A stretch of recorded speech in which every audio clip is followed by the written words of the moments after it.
Hey guys, it's been a couple days since I've posted a post or anything, really just because I went away for the weekend.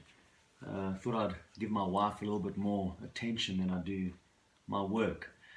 But while I was away, I was actually considering some of those great memes that you get. You know, you get those memes that say, great abs are made in the kitchen, not in the gym. Or you can't out train a bad diet, or it's 80% nutrition, 20% training. And I love those memes, they're great memes, and they speak a certain truth, but I would say that it's not the whole truth. And the problem I have with those memes is that they tend to give you the impression that one aspect is more important than the other. You know, nutrition is more important than training, as opposed to training being more important than nutrition. And I strongly disagree. I think they are both equally important and they both affect each other on different levels. So, for argument's sake, if it was all about nutrition, then why bother putting yourself through the discomfort of training in the gym, pushing yourself harder, pushing yourself faster, trying to get to reaching your goals?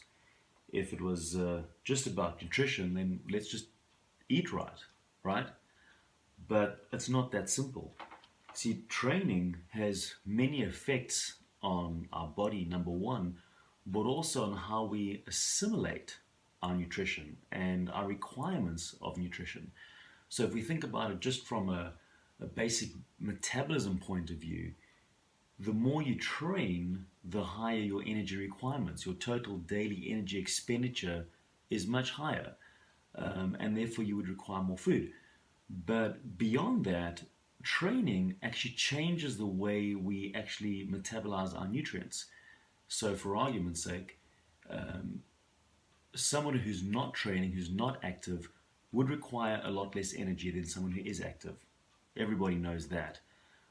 But for argument's sake, someone who's not training, even though they might be eating a lower amount of carbohydrates than someone who is active, they might end up storing more of those sugars in their fat cells than someone who's training.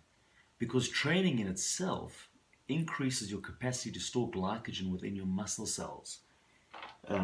If those muscle cells do not need that extra glycogen due to the catalyst of training, then you're more likely to store those sugars in your fat cells if you don't use them as immediate energy. Whereas when you're training, every muscle cell becomes a little storage unit for glycogen, for water. Your protein requirements will go up. You know, so you may have heard many times that you can only absorb 20 grams of protein at any given sitting. Rubbish. All right.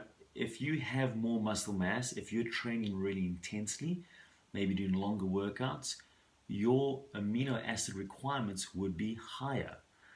All right, so anyway, I don't want to get into too much of the science behind it, but in my opinion, as great as those memes are, like I mentioned earlier, nutrition and exercise go hand in hand.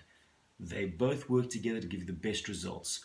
So don't raise one up to be more important than the other. This journey has to be done together.